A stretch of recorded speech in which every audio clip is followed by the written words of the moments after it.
2 heures après que je sois parti de ce barbecue, mon mari et sa fille sont arrivés dans l'allée de la maison de sa mère et ont trouvé la voiture d'un avocat qui attendait près du trottoir. Une enveloppe jaune était collée sur la porte d'entrée, et toute leur compréhension de qui possédait réellement cette maison était sur le point de s'effondrer devant toute la famille. Mais pour comprendre comment nous en sommes arrivés là, il faut remonter à cet après-midi. Revenir au moment où un verre de limonade renversé est devenu la dernière erreur que mon mari ait jamais laissé sa fille commettre devant moi. Je m'appelle Ashley Collins. J'ai 45 ans. J'ai passé 18 ans à enseigner en 3e année avant de prendre du recul pour aider à gérer la petite entreprise de construction de mon mari. Et jusqu'à ce samedi de juin, je vous aurais dit que j'avais un bon mariage. Pas un mariage parfait, un bon. Le genre que l'on construit lentement avec de la patience, le genre où l'on apprend à vivre avec de vieilles blessures qui ne sont pas les nôtres à guérir. Ryan et moi étions mariés depuis 9 ans. Il est venu avec une fille de son premier mariage, Madison, 22 ans, maintenant dans sa dernière année d'université. Et je suis arrivé en sachant exactement ce que cela signifiait. Je n'ai jamais essayé d'être sa mère. Je n'ai jamais utilisé ce mot, jamais demandé ce titre. Je me suis dit très tôt que le respect n'exige pas l'amour, et que l'amour n'est pas quelque chose que l'on peut forcer un enfant adulte à ressentir pour soi. Je voulais juste la paix. Je voulais que nous fonctionnions comme une famille, même une famille compliquée. Ce samedi-là, sa mère, Hélène, organisait le barbecue annuel d'été chez elle, le même rassemblement qu'elle organisait chaque mois de juin depuis que je connaissais la famille. Je suis arrivé à 9 heures du matin. J'ai déchargé 4 sacs de courses toute seule, j'ai accroché les guirlandes lumineuses le long de la rampe du porche, j'ai installé les tables pliantes et je suis resté devant le grill dans la chaleur pendant 2 heures parce que Ryan disait qu'il avait mal au dos. Ce n'était pas grave. Cela ne me dérangeait pas. J'aimais embellir le jardin d'Hélène. Elle avait toujours été gentille avec moi, à sa manière discrète, même lorsque le reste de la famille me traitait comme une remplaçante. Madison est arrivée en retard comme elle le faisait toujours, les lunettes de soleil relevées dans ses cheveux, le téléphone à la main. À peine un regard dans ma direction alors qu'elle passait devant le grill en direction de ses cousins. Je portais un plateau de maïs vers la table quand je me suis retourné, juste un tour ordinaire comme n'importe qui le ferait dans un jardin bondé, et mon épaule a frôlé la sienne. Sa limonade s'est renversée, quelques gouttes atterrissant sur sa basket blanche. C'est tout. C'était tout l'événement. Elle s'est retournée comme si je l'avais poussée. Ne me touche plus jamais. Sa voix a retenti dans le jardin assez fort pour que les conversations s'arrêtent. Les tantes se sont retournées, les cousins se sont retournés. La fourchette de quelqu'un s'est arrêtée à mi-chemin de sa bouche. J'ai d'abord ri, pensant qu'elle devait plaisanter parce que c'était de la limonade, parce que c'était un accident, parce que je venais de passer 2 heures à cuisiner ses travers de porc préférés. Madison, c'était un accident. Je t'ai à peine. Tu as fait ça exprès, a-t-elle lancé. Tu fais toujours ça. Tu trouves toujours un moyen de me toucher ou de t'approcher de moi comme si tu essayais de prouver quelque chose. J'ai senti mon visage devenir chaud. Pas de honte, mais d'incrédulité. J'ai cherché Ryan du regard, m'attendant à ce qu'il intervienne, qu'il dise quelque chose, n'importe quoi pour rappeler à sa fille que j'étais debout devant un grill chaud pour elle depuis 9 heures du matin. Au lieu de cela, je l'ai vu s'approcher de nous avec ce regard particulier qu'il avait chaque fois que Madison élevait la voix, le regard d'un homme se préparant à gérer les sentiments de sa fille avant ceux de quiconque. Il n'a pas demandé ce qui s'était passé. Il n'a pas regardé la limonade sur sa chaussure ni le plateau toujours en équilibre dans mes mains. Il m'a regardé et sa voix est sortie, plate, finale, comme s'il lisait un script qu'il avait déjà écrit dans sa tête des années auparavant. Présente tes excuses à ma fille ou pars.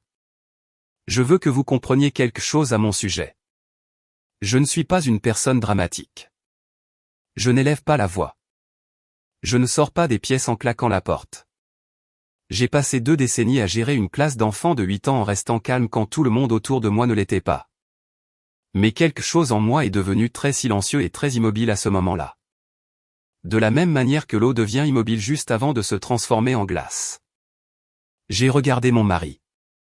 J'ai attendu qu'il s'adoucisse, qu'il dise « Allons, vous deux. Calmons-nous ». J'ai attendu que quelqu'un dans ce jardin, sa sœur, son beau-frère, même un des cousins qui avait mangé ce que j'avais grillé 20 minutes plus tôt, dise un seul mot pour ma défense. Personne ne l'a fait. Non, ai-je dit. Juste ça. J'ai posé le plateau de maïs sur la table, je me suis essuyé les mains sur mon tablier, je l'ai dénoué et je l'ai plié sur le dossier d'une chaise. Hélène se tenait près des marches du porche et pendant une seconde, nos regards se sont croisés. Elle n'a rien dit non plus, mais il y avait quelque chose sur son visage que je n'ai pas eu le temps de lire, quelque chose qui n'était pas de la surprise. J'ai pris mon sac à main sur la balançoire du porche, j'ai marché jusqu'à ma voiture sans me retourner et j'ai conduit jusqu'à la maison dans un silence si complet que je pouvais entendre mon propre pouls dans mes oreilles. Je n'ai pas pleuré. Je m'en souviens clairement parce que je m'y attendais et je ne l'ai pas fait. J'ai juste conduit, rejouant 9 ans dans ma tête, me demandant combien d'autres moments comme celui-ci j'avais tranquillement avalé sans les nommer pour ce qu'ils étaient. Je n'avais aucune idée, en arrivant seul dans notre allée, que quelque part à travers la ville, un téléphone sonnait déjà, un cabinet d'avocats essayant de me joindre au sujet d'une maison, d'une décision prise 3 ans plus tôt et d'un morceau de papier qui allait tout changer. La maison était silencieuse quand je suis rentré, le genre de silence qui semblait autrefois paisible et qui maintenant semblait juste vide. Je suis resté dans la cuisine un long moment avant même de poser mon sac, fixant le comptoir où j'avais laissé une note ce matin-là, rappelant à Ryan d'apporter de la glace supplémentaire. 9 ans, pensais-je. 9 ans de notes comme celle-là. De petits actes de soins irréfléchis que personne ne semblait jamais remarquer jusqu'à ce qu'il manque. Je me suis fait une tasse de thé que je n'ai pas bu et je me suis assise à la table. Et pour la première fois depuis longtemps, je me suis permis de vraiment repenser à ces années au lieu de les survoler comme je le faisais d'habitude. Quand j'ai épousé Ryan, Madison avait 13 ans, prise dans cet âge brut et instable entre l'enfance et autre chose, pleurant encore le divorce, même s'il datait de 2 ans à l'époque.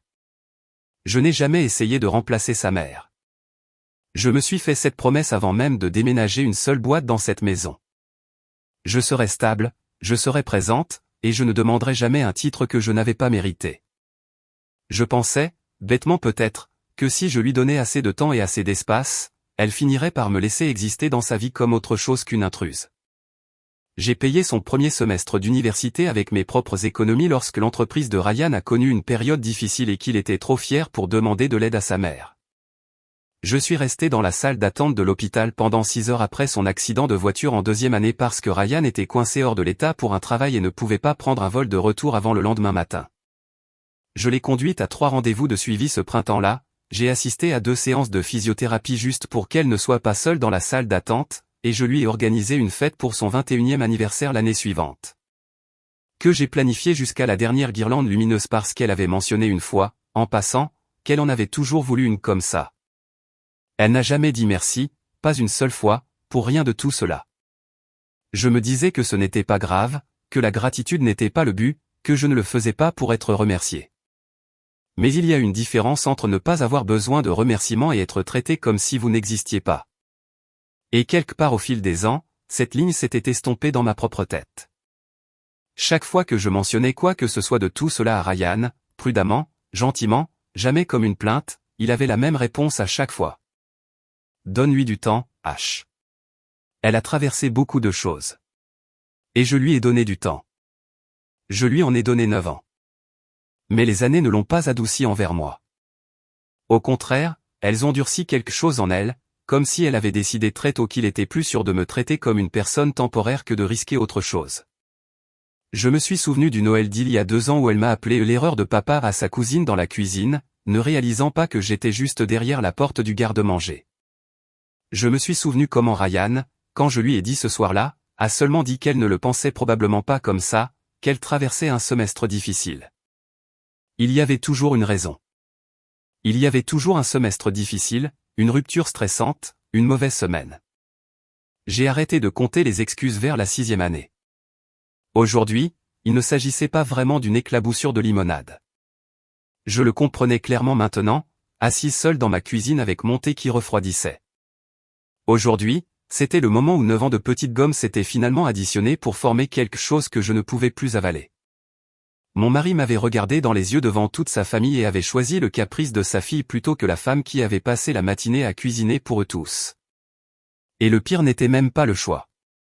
C'était la facilité avec laquelle cela avait paru sur son visage. Comme si ce n'était pas du tout un choix. J'étais toujours assise là quand j'ai finalement vérifié mon téléphone, que j'avais laissé dans mon sac depuis le moment où j'étais parti en trombe. 3 appels manqués, tous du même numéro, tous au cours des 40 dernières minutes. Je ne l'ai pas reconnu au début, mais le message vocal ne laissait aucune place à la confusion.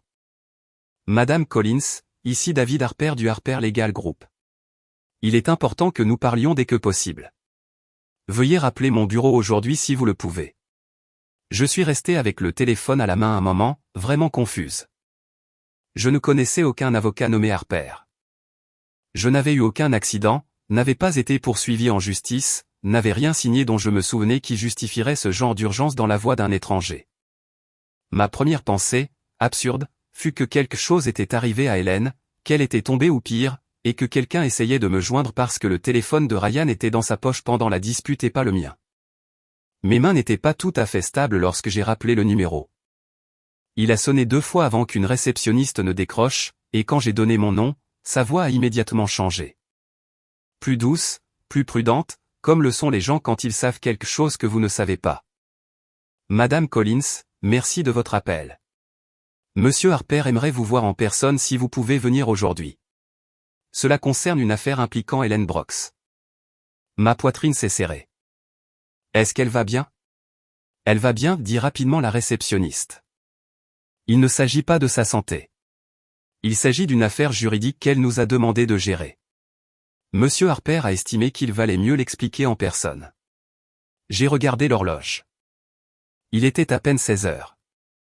J'ai pensé à Ryan et Madison, probablement encore au barbecue, racontant probablement à tout le monde leur version de ce qui s'était passé, ne s'inquiétant probablement pas encore de mon absence. J'ai attrapé mes clés sur le comptoir, monté toujours intact et refroidissant derrière moi, et j'ai traversé la ville, ne sachant pas que dans l'heure, je serais assise de l'autre côté d'un bureau, à apprendre quelque chose sur ma propre vie que je n'aurais jamais pu imaginer. Le Harper Legal Group occupait le 2e étage d'un immeuble en briques tranquille du centre-ville, le genre d'endroit avec de lourdes portes en bois et une réceptionniste qui m'a offert de l'eau avant même que je ne me sois assise. Je me souviens avoir remarqué à quel point mes mains étaient froides malgré l'après-midi chaud. Comment mon esprit revenait sans cesse au barbecue, au visage de Ryan, au silence de ce jardin, même alors que j'essayais de me concentrer sur la raison de ma présence ici.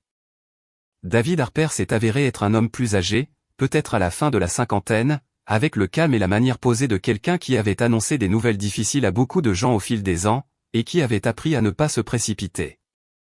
Il m'a serré la main, m'a offert un siège en face de son bureau, et a joint ses mains avant de parler. Madame Collins, merci d'être venue à si court préavis. Je sais que c'est inhabituel, et je vais essayer d'être aussi clair que possible. Il a fait glisser un dossier sur le bureau. À l'intérieur se trouvaient des documents que je ne reconnaissais pas, un titre de propriété, un acte de fiducie, plusieurs pages de langage juridique dense avec des onglets marquant des sections spécifiques. Mes yeux ont parcouru le haut du titre de propriété et se sont arrêtés sur un nom que je ne m'attendais pas à voir. Le mien. Il y a 3 ans, a dit Harper, Hélène Brooks a transféré la propriété de sa maison, la maison où se tenait le rassemblement familial aujourd'hui, dans une fiducie avec vous, nommée comme unique bénéficiaire. La propriété a été légalement retitrée à votre nom à ce moment-là. Ryan et Madison ont continué à y résider en vertu d'un arrangement informel mis en place par Hélène, mais la propriété elle-même vous appartient depuis que ce transfert a été finalisé. Je suis resté très immobile. Je lui ai même demandé de le répéter parce que cela ne correspondait à rien de ce que je comprenais de ma propre vie. Cette maison, dis-je lentement. La maison d'Hélène. Celle où nous étions ce matin. Cette maison, a-t-il confirmé. Pourquoi aurait-elle fait ça? Et pourquoi ne me l'aurait-elle pas dit? Harper a expliqué qu'Hélène était venue le voir 3 ans plus tôt, peu après une alerte de santé qui l'avait effrayé plus qu'elle ne l'avait laissé paraître au reste de la famille. Elle voulait que la maison soit protégée, sécurisée pour quelqu'un en qui elle avait une confiance totale. Et elle lui avait dit, Harper a lu cette partie presque mot pour mot, comme s'il voulait retranscrire ces mots exactement, que j'étais la seule qui s'était présentée pour elle sans qu'on le lui demande, sans rien attendre en retour. Elle a dit, a-t-il continué en jetant un coup d'œil à ses notes, que vous étiez la seule qui l'ait jamais traitée comme une personne et non comme une obligation. J'ai pensé à tous les dimanches que j'avais passés à conduire Hélène à ses rendez-vous de cardiologie pendant que Ryan prétendait être trop occupé par son travail. J'ai pensé à l'hiver où j'avais trouvé un entrepreneur et payé de ma poche pour réparer son toit qui fuyait avant même que Ryan ne sache que les gouttières avaient cédé.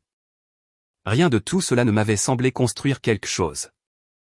Je l'avais fait parce que je l'aimais, purement et simplement, comme on aime les gens qui ne vous font jamais sentir comme un fardeau. Harper a tourné une autre page. Il y a une condition attachée à l'arrangement. Hélène l'a structuré de manière à ce que Ryan et Madison puissent continuer à vivre confortablement dans la maison tant que certaines conditions étaient respectées.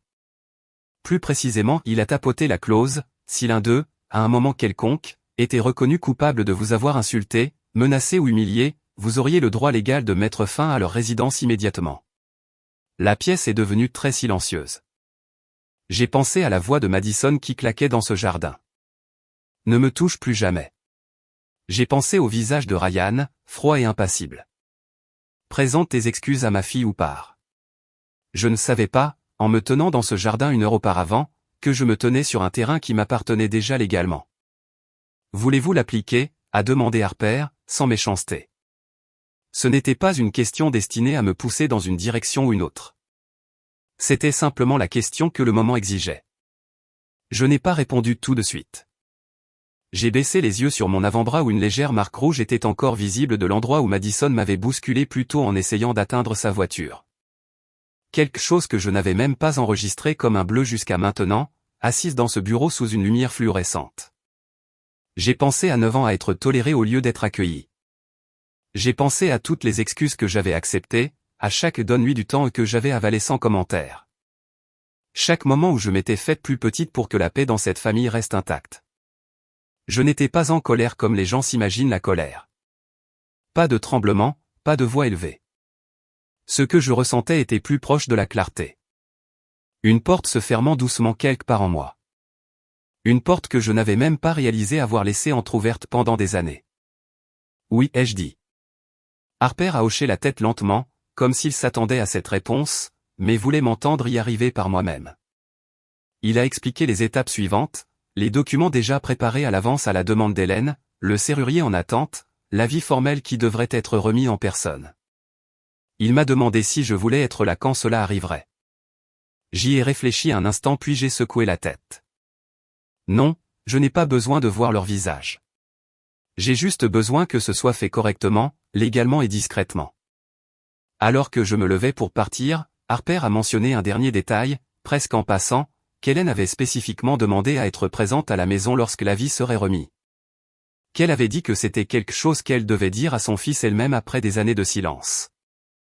Je ne comprenais pas encore pleinement ce que cela signifiait. Je savais seulement, en sortant de ce bureau dans la lumière déclinante de l'après-midi, que je n'étais plus la même femme qui était partie de ce barbecue 2 heures plus tôt. Pendant que j'étais assise dans ce bureau à apprendre la vérité sur une maison dont je ne soupçonnais pas la propriété, Ryan et Madison terminaient encore le barbecue chez Hélène. Apparemment de bonne humeur, apparemment non troublés par ce qui s'était passé. Je n'ai reconstitué cette partie que plus tard, à partir de choses qu'Hélène m'a racontées par la suite, mais cela vaut la peine d'être raconté car cela montre exactement où ils en étaient dans les heures qui ont précédé le grand changement. Selon Hélène, Ryan a passé le reste de l'après-midi à faire comme si de rien n'était. Il a grillé les derniers hamburgers, a ri avec son beau-frère à propos d'un match de football, et quand quelqu'un a demandé où j'étais parti, il a balayé la question d'un revers de main avec quelque chose comme « elle avait besoin de se calmer ». Elle ira bien. Madison, de son côté, s'est assise près de la piscine avec sa cousine, faisant défiler son téléphone, mentionnant occasionnellement la scène que j'étais censé avoir provoquée, la présentant comme si j'étais celle qui avait surréagi à un accident innocent. Sur le chemin du retour ce soir-là, Hélène a dit que Madison en avait même ri. Elle reviendra en rampant demain avec des excuses, aurait-elle dit à son père, faisant comme si de rien n'était, comme toujours. Ryan était d'accord. Il lui a dit, à moitié en plaisantant, que c'était juste ma façon de gérer les choses, que j'allais bouder pendant une journée puis tout arranger comme je le faisais apparemment toujours. Ce n'était pas de la cruauté exactement dans son esprit. C'était juste la façon dont il avait appris à me catégoriser au fil des ans. La raisonnable, celle qui finissait toujours par revenir, celle qui ne rendait jamais les choses difficiles longtemps. Ils sont arrivés dans l'allée un peu après 19 heures, s'attendant à une soirée ordinaire. Au lieu de cela, ils ont trouvé une voiture qu'ils ne reconnaissaient pas garée sur le trottoir, un homme en costume debout près des marches de l'entrée avec un dossier à la main, et la camionnette d'un serrurier tournant au ralenti plus loin dans la rue. Ryan, m'a dit Hélène, a même pensé un instant qu'il s'était trompé de maison. David Harper s'est présenté calmement, avec la même manière posée qu'il avait utilisée avec moi 1 heure plus tôt. Il a expliqué qu'il représentait Hélène Brox et qu'il avait des documents à remettre concernant la propriété. Ryan, confus, a demandé si quelque chose était arrivé à la succession de sa mère, s'imaginant une mise à jour de routine dont on ne l'avait pas informé. Harper lui a simplement tendu l'enveloppe. Ryan l'a ouverte sur le champ, sur le porche. Hélène a dit qu'elle avait observé son visage pendant qu'il lisait la première ligne, qu'elle avait vu la couleur s'endrainer en temps réel. Le titre de propriété était direct, sans ambiguïté, officiel, Ashley Collins, propriétaire légal, effectif depuis 3 ans. C'est ridicule, a dit Madison, arrachant le papier des mains de son père, le parcourant elle-même comme si elle s'attendait à trouver une sorte d'erreur, une erreur de bureau qui ferait disparaître tout cela. Ça doit être un faux. Grand-mère ne ferait jamais ça sans nous le dire. Harper, imperturbable par son ton, a ouvert son dossier et a étalé les documents à l'appui un par un sur la rampe du porche, l'acte notarié, les papiers de la fiducie, la certification de l'avocat, tout classé. Tout légitime, tout daté des années avant que la dispute de cet après-midi n'ait jamais eu lieu. Il n'y avait aucune erreur à trouver. Ryan s'est tourné vers sa mère, qui se tenait à quelques pas de là, silencieuse d'une manière dont Hélène n'était presque jamais silencieuse. « Maman, est-ce que c'est vrai ?» Hélène n'a pas répondu tout de suite. Elle m'a dit plus tard qu'elle avait répété ce moment dans sa tête plus de fois qu'elle ne pouvait le compter au cours des 3 dernières années, imaginant comment elle l'expliquerait. Adoucissant les mots dans son esprit pour qu'ils ne tombent pas trop durement. Mais debout sur le porche, regardant le visage de son fils, elle a découvert qu'elle ne voulait plus rien adoucir. « C'est vrai, a-t-elle dit simplement. La voix de Madison est montée, aiguë et incrédule. « Tu as donné notre maison à elle, à Ashley. Pourquoi ferais-tu ça ?» La réponse d'Hélène, selon ce qu'elle m'a dit par la suite, était calme mais inébranlable, parce qu'elle est la seule qui l'ait jamais méritée. Ryan n'était pas prêt à accepter tout cela. Il a dit à Harper que cela devait être une sorte d'erreur, qu'il s'était battu pendant des années pour protéger la stabilité de sa famille, qu'aucun tribunal ne confirmerait un tel transfert sans qu'il en soit informé. Harper, patient comme toujours, lui a rappelé que le transfert n'avait jamais nécessité sa connaissance ou son consentement en premier lieu. C'était la propriété d'Hélène, la décision d'Hélène, et le droit d'Hélène de la donner à qui elle le souhaitait. Il y a aussi une condition attachée, a ajouté Harper, se tournant vers une page marquée. Clause 8. Si l'un de vous est reconnu coupable d'avoir insulté, menacé ou humilié Madame Collins, l'arrangement de résidence prend fin immédiatement. Le visage de Ryan a de nouveau changé, cette fois avec quelque chose de plus proche de l'effroi que de la confusion. Il a regardé Madison. Madison a détourné le regard. Personne ne peut prouver que quelque chose s'est passé aujourd'hui, a dit Ryan, sa voix plus basse maintenant, plus prudente, comme un homme réalisant trop tard que le sol sous ses pieds s'était déplacé des heures avant qu'il ne s'en rende compte. C'était juste un accident, un malentendu. Harper a ouvert un deuxième dossier, plus mince que le premier, et l'a posé à côté de l'acte sur la rampe. Nous y viendrons, a-t-il dit. Madame Brox a quelque chose qu'elle aimerait dire d'abord. Ryan a essayé de pousser Harper pour entrer par la porte d'entrée, insistant sur le fait que tout cela devait être réglé à l'intérieur, loin de la rue, loin des voisins qui pourraient regarder depuis leur porche. Harper n'a pas bougé. Il a simplement levé une main, calme comme toujours, et a rappelé à Ryan que jusqu'à ce que la question de la clause 8 soit résolue, la maison n'était pas à lui pour y inviter qui que ce soit. Vous ne pouvez pas être sérieux, a dit Ryan. Vous allez vous tenir sur le porche de ma mère et me dire que je ne peux pas entrer dans ma propre maison. Ce n'est pas votre maison, a dit Harper, non pas méchamment, juste factuellement. Pas légalement, pas depuis 3 ans. Madison était devenue silencieuse d'une manière qui a déstabilisé Hélène plus que son explosion précédente. Elle se tenait près de la rampe du porche, les bras enroulés autour d'elle, fixant l'acte de propriété toujours ouvert dans les mains de son père, comme si elle attendait que les mots dessus se réarrangent en quelque chose de moins permanent. Harper a ouvert le second dossier. La clause 8 exige une documentation avant de pouvoir être appliquée. Madame Brox avait anticipé que cela pourrait éventuellement se produire, étant donné le schéma de comportement dont elle avait été témoin au fil des ans. Elle m'a donc demandé de compiler les preuves existantes. Je tiens à préciser que cela n'a pas été recueilli aujourd'hui. Cela s'est accumulé depuis un certain temps. Il a exposé le contenu, pièce par pièce. Un court clip vidéo pris par l'un des plus jeunes cousins sur un téléphone des mois plus tôt lors d'un dîner de famille, montrant Madison m'appelant la remplaçante de papa assez fort pour que toute la table l'entende, et Ryan en riant au lieu de la corriger.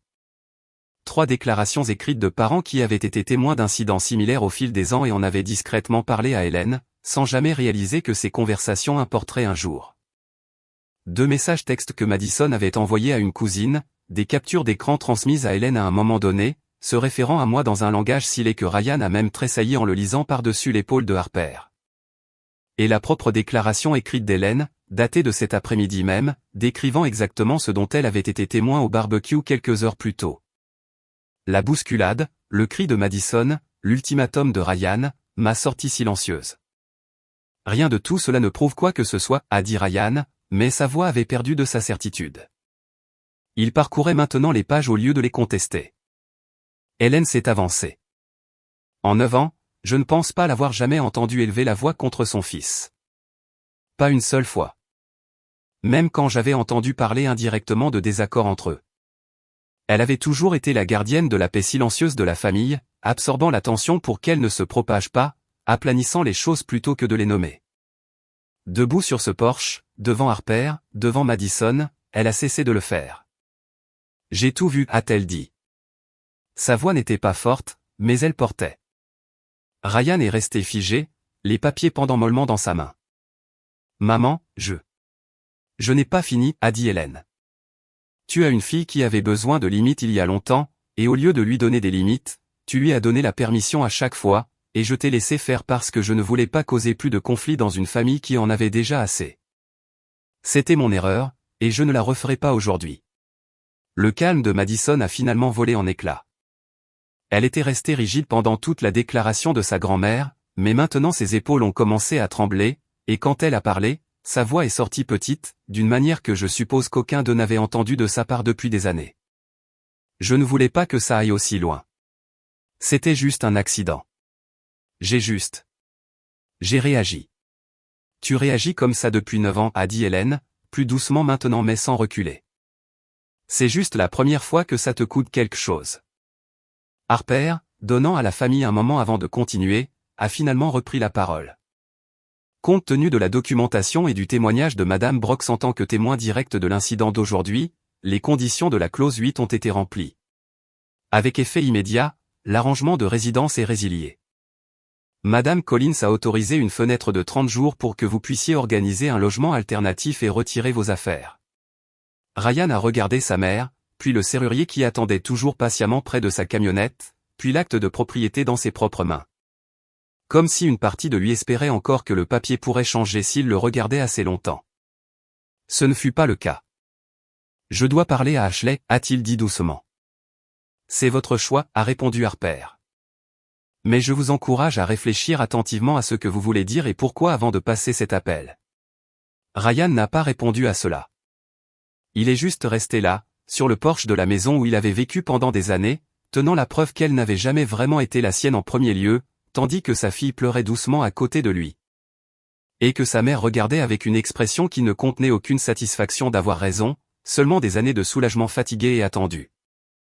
Ryan m'a appelé 11 fois cette nuit-là.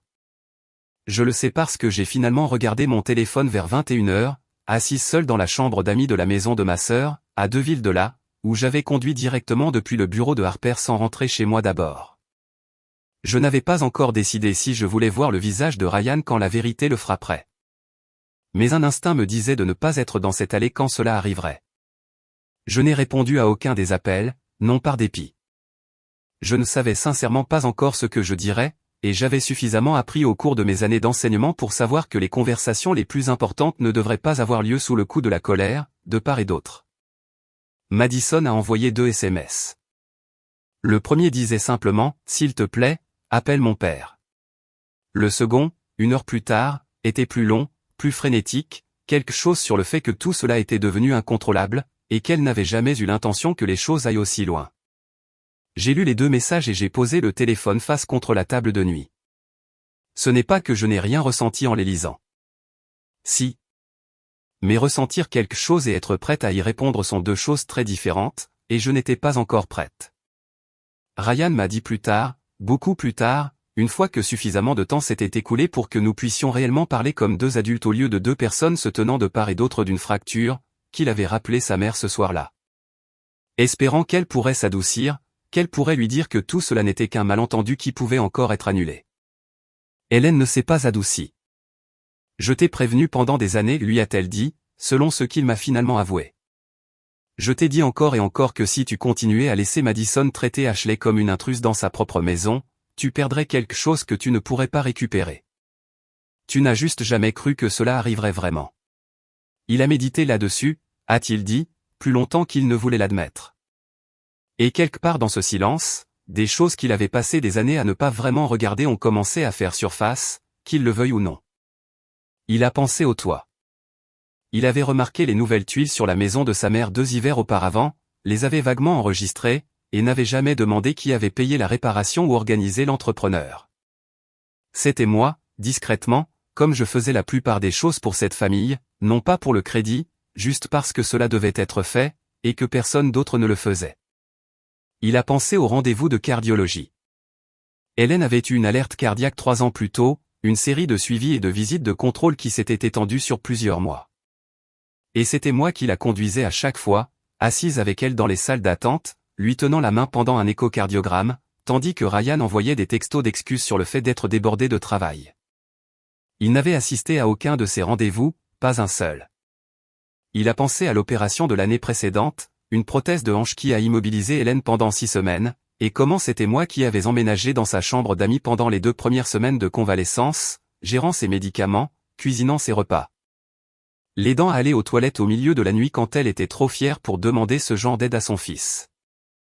Ryan était venu lui rendre visite 2 fois pendant toute cette période, chaque fois pour moins d'1 heure. Il a finalement pensé à toutes les factures, aux impôts fonciers qu'il supposait que sa mère gérait elle-même, au renouvellement d'assurance, aux petites réparations ici et là qui semblaient se régler d'elles-mêmes sans qu'il ait jamais à y penser. Il ne s'était jamais demandé comment exactement ces choses continuaient à être gérées. Il avait juste été reconnaissant que ce ne soit pas son problème sans se demander de qui c'était réellement devenu le problème. Quand il a rappelé sa mère vers minuit, il m'a dit que sa voix s'était brisée d'une manière qu'elle n'avait pas eue depuis qu'il était enfant. « Pourquoi ne me l'as-tu pas dit ? Pourquoi m'as-tu laissé la prendre comme ça devant tout le monde ?» La réponse d'Hélène était calme mais sans concession. Et c'était la partie de cette nuit que Ryan m'a répété plus d'une fois dans les semaines qui ont suivi, comme s'il avait besoin de s'entendre le dire à voix haute pour croire réellement que c'était arrivé. Ashley n'a jamais demandé cette maison. Elle n'a jamais rien demandé en 9 ans, pas une seule fois. Je la lui ai donnée parce qu'elle a gagné ma confiance de 100 petites manières que tu n'as jamais remarquées. Parce que tu étais trop occupé à gérer les sentiments de ta fille pour remarquer l'absence de plainte de ta femme. Je n'ai pas fait ça pour te punir, Ryan. Je l'ai fait parce que c'était la seule chose que j'avais qui était vraiment à moi à donner, et je voulais qu'elle aille à la personne qui la méritait vraiment.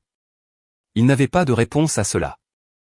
Il m'a dit plus tard qu'il n'y en avait pas, que pour la première fois depuis plus longtemps qu'il ne pouvait s'en souvenir, il comprenait exactement à quel point il s'était permis de ne pas voir, et exactement combien cela avait coûté à la seule personne qui n'avait jamais demandé à être vue. Ryan et Madison ont déménagé en 3 semaines, plus rapidement que les 30 jours que Harper leur avait donnés, ce qui, je pense, était sa propre sorte de déclaration. Il n'y a pas eu de procès, pas de longue bataille pour l'acte de propriété, pas de tentative de contester ce qu'Hélène avait fait. Je pense qu'en fin de compte, Ryan a compris qu'il n'y avait plus rien à contester. Les documents étaient en règle, la chronologie était claire, et quelque part sous son choc, je crois qu'il a aussi compris que c'était juste, même si la justice était la dernière chose qu'il voulait que ce soit. J'ai emménagé dans la maison un mardi après-midi tranquille de juillet, avec ma sœur m'aidant à monter les cartons par les mêmes marches du porche où tout s'était effondré un mois auparavant. C'était étrange au début, de parcourir des pièces que j'avais visitées tant de fois en tant qu'invité et qui m'appartenaient maintenant dans tous les sens légaux du terme.